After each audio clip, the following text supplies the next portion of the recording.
Everyone and welcome back to SK Vanakis and we are back again with another topics in simple harmonic motion। और आज हम लोग simple harmonic motion की energy की discussion करेंगे कि कोई भी एसएचएम हो रहा है उसमें एनर्जी कितनी होती है। ऑब्वियसली एनर्जी दो फॉर्म्स में यहाँ पे एग्जिस्ट कर सकती है, एक तो काइनेटिक एनर्जी या फिर जो दूसरी एनर्जी होगी this will B elastic potential energy, जो कि again back and fourth kinetic energy में कन्वर्ट होती है।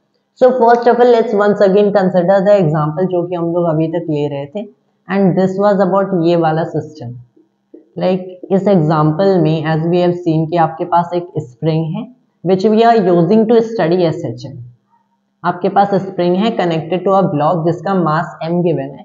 इनिशियली इस पे इसे रखा गया है x इक्वल 0 की पोजिशन पे एंड यहाँ पे कोई मोशन एट ऑल नहीं होता है x इक्वल 0 की पोजिशन को, इसलिए ब्लॉक की इक्विलिब्रियम पोजीशन कहा जाता है।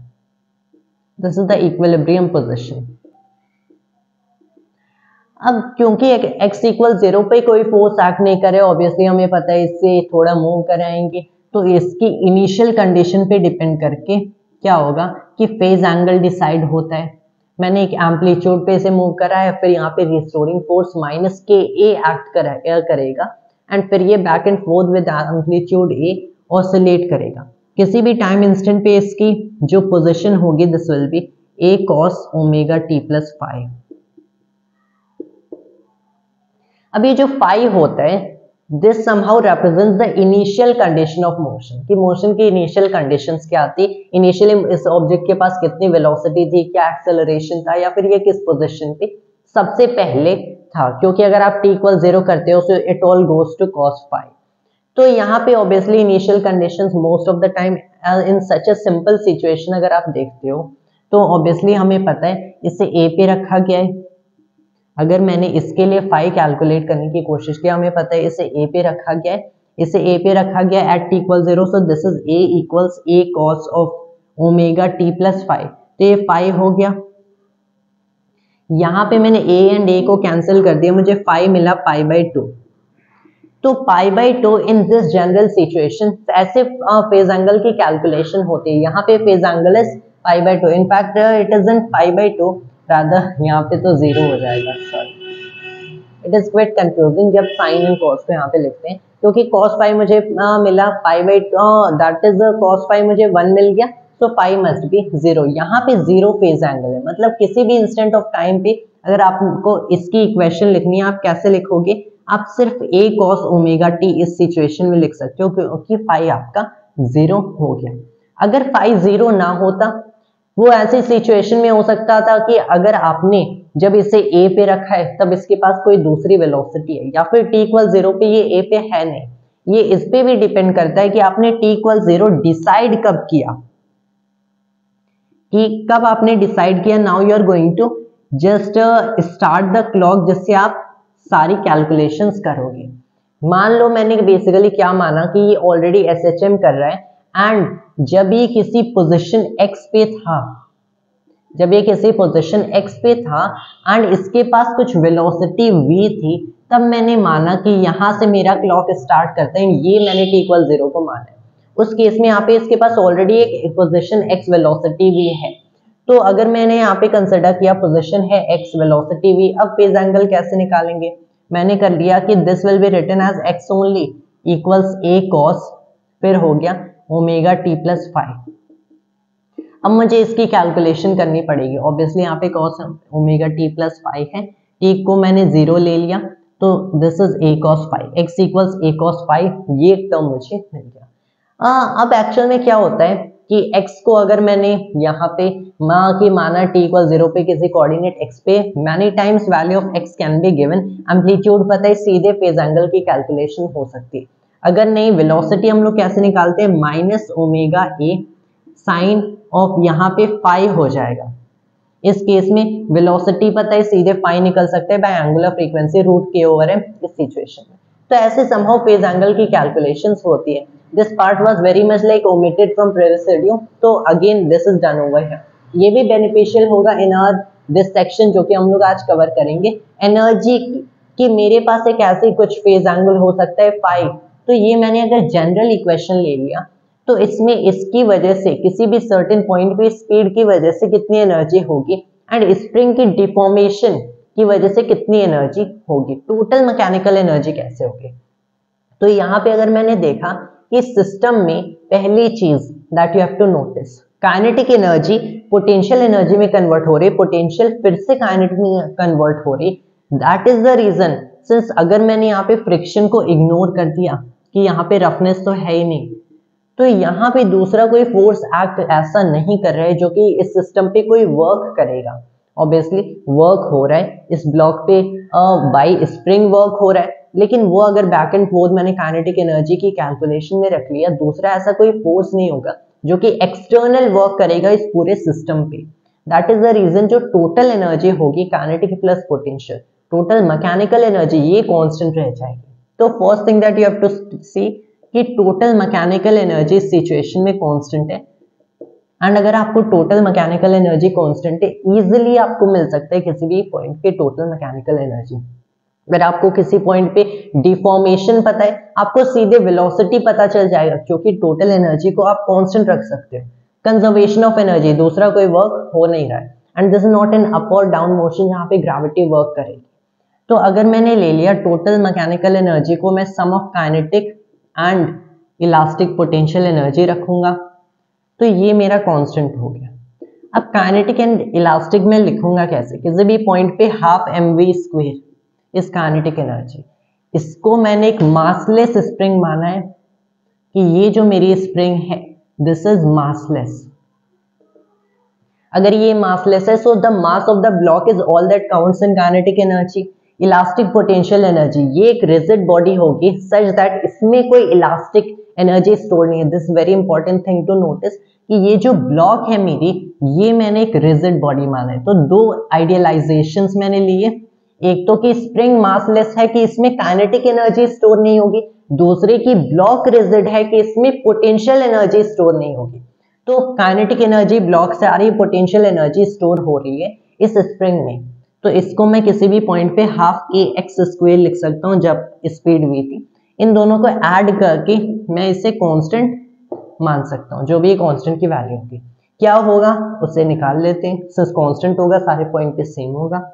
इसको मैंने कर दिया हाफ m v का स्क्वायर। अब this is omega a sin phi, in fact omega t plus phi, इस स्पेशल सिचुएशन के लिए फाई लिखे थे at = 0। तो इसे मैंने कर दिया हाफ टाइम्स में m times omega square a square sine square omega t plus phi, इसको ऐड कर रहे हैं, प्लस में हो गया हाफ k। अब x स्क्वायर क्या होगा, x square will be a square cos square omega t plus phi. So here you have a square cos square omega t plus phi.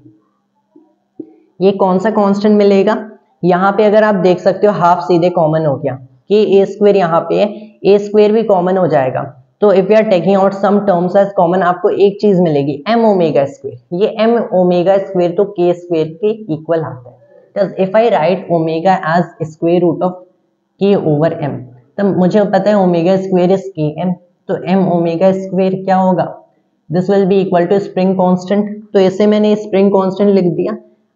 And in fact अगर मैं इसे spring constant लिखता हूँ, it all comes down to half a square sine square omega t plus phi plus half k a square cos square omega t plus phi, half k square common sine square omega t plus phi plus cos square omega t plus phi. General mathematical expression है, सबको पता है कि sine square theta plus cos square theta 1 होता है, हमेशा 1 होता है, सबको पता है।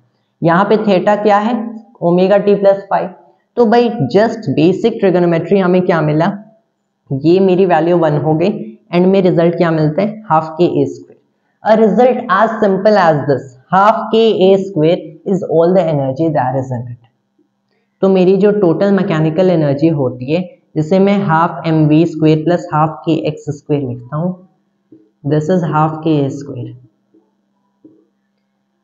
तो इतनी एनर्जी होती है, this is the energy in a particular simple harmonic motion, nothing else. किसी भी पॉइंट पे आप देखोगे कुछ आपको काइनेटिक एनर्जी मिलेगी, कुछ पोटेंशियल एनर्जी मिलेगी, दोनों को ऐड करो सारे पॉइंट पे सेम होगी। सो बेसिकली इसका आप ग्राफ बना सकते हो कि जैसे डिफॉर्मेशन बढ़ेगी मतलब पोटेंशियल एनर्जी बढ़ेगी, काइनेटिक एनर्जी कम हो रही है।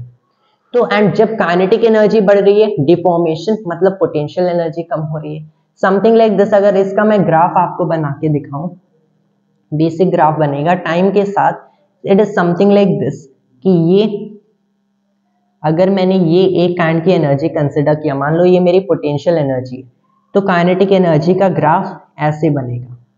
In fact it should be a little more accurate but it will work this way. ऐसे कट करेगा, these all points just consider to be equal, these all points equal, ये हमेशा एक point पे क्रॉस करते हैं। इनमें से ये वाला मान लो मैंने ले लिया इलास्टिक पोटेंशियल एनर्जी, तो ये वाली हो गई काइनेटिक एनर्जी। एक चीज नोटिस करना है कि किसी भी पॉइंट पे अगर मैं दोनों का सम कर रहा हूं तो ये हमेशा कांस्टेंट मिल रहा है। ये कांस्टेंट क्या है? This constant is half K A square, half times spring constant times amplitude का स्क्वायर। यहाँ पे अगर मैंने देखा इस पॉइंट पे जो मेरी काइनेटिक एनर्जी है मैक्सिमम है, मतलब पोटेंशियल एनर्जी मिनिमम होगी। जब पोटेंशियल एनर्जी मेरी मैक्सिमम है तो काइनेटिक एनर्जी मिनिमम होगी। क्यों? क्योंकि दोनों को कांस्टेंट सम बियर करना है, दैट इज द थिंग। ऐसे ही कुछ वैल्यू मिलेगी एंड इन दोनों का सम एट एनी स्पेसिफिक पॉइंट आप लेते हो। जैसे यहाँ पे मैंने इसको ऐड किया एंड यहाँ पे इस कॉरस्पॉन्डिंग वैल्यू ऑफ टाइम पे जो पोटेंशियल एनर्जी ये होगी, इसको ऐड किया, तो मुझे टोटल वैल्यू यहाँ तक की मिलेगी, because that is only and only half k square। And in fact ये डेरिवेशन और सिंपल हो सकता है। आई हैव शोन यू कि ये सारे इंस्टेंट ऑफ टाइम के लिए, यहाँ पे टाइम तभी भी होगा, सारे इंस्टेंट ऑफ टाइम के लिए ये वैलिड होगा। वरना you can also see it this way कि जब मैंने इस स्प्रिंग को यहाँ पे एम्पलीट्यूड की पोजीशन पे लाया एंड इनफैक्ट अगर नहीं भी लाया, you exclude the initial conditions कि ऐसे ऑसिलेट कर रहा है between amplitude position positive way and negative way. जब ये ए पे पहुंचेगा, एम्पलीट्यूड पे पहुंचेगा, इसे रुकना तो है ही। At amplitude is when it will stop, जब इसके पास मैक्सिमम डिफॉर्मेशन होता है, जीरो काइनेटिक एनर्जी होता है। Maximum deformation in zero kinetic energy पे रुक जाएगा, पॉइंट ए पे रुकेगा। जब काइनेटिक एनर्जी जीरो है, सारी मैकेनिकल एनर्जी आएगी इलास्टिक पोटेंशियल एनर्जी से। इलास्टिक पोटेंशियल एनर्जी एम्पलीट्यूड पे कितनी होगी? किसी जनरल पॉइंट एक्स पे हाफ के एक्स स्क्वायर होती है, एक्स की वैल्यू ए रख दो तो ये हाफ के ए स्क्वायर हो जाएगा। तो यहां से भी आपको पता चल रहा है। सो फिजिक्स इजंट ऑल अबाउट कि आपने ऐसे मतलब ये मैथमेटिक्स कैरी आउट कर लिया, you should be able to visualize it कि कैसे ये हाफ के ए स्क्वायर क्यों आया। सो द रीजन कि you are having a half K A square over here is क्योंकि अगर आप एम्पलीट्यूड पोजीशन पे कंसिडर करते हो where there is no kinetic energy at all, वहां पे half K A square is the potential energy. तो half K square is not only potential energy, in fact यहाँ पे पोटेंशियल एनर्जी है, मिडिल पॉइंट पे x इक्वल 0 पे आएगा, तो ये हाफ के स्क्वायर अब इसकी काइनेटिक एनर्जी है। So that is what you have to understand, this is what is the energy in an SHM. Energy in an SHM decrease कर सकती है, मैंने बताया कांस्टेंट है, डिक्रीज कर सकती है अगर एक्सटर्नल फैक्टर्स यहाँ पे हैं। जैसे आपने फ्रिक्शन कंसिडर कर लिया, तो ऐसे एक्सटर्नल फैक्टर से डिक्रीज कर सकती है, जिसे डैम्पिंग कहा जाता है। And we'll be talking about damped oscillations in further videos, but that was all for today and thanks to all viewers.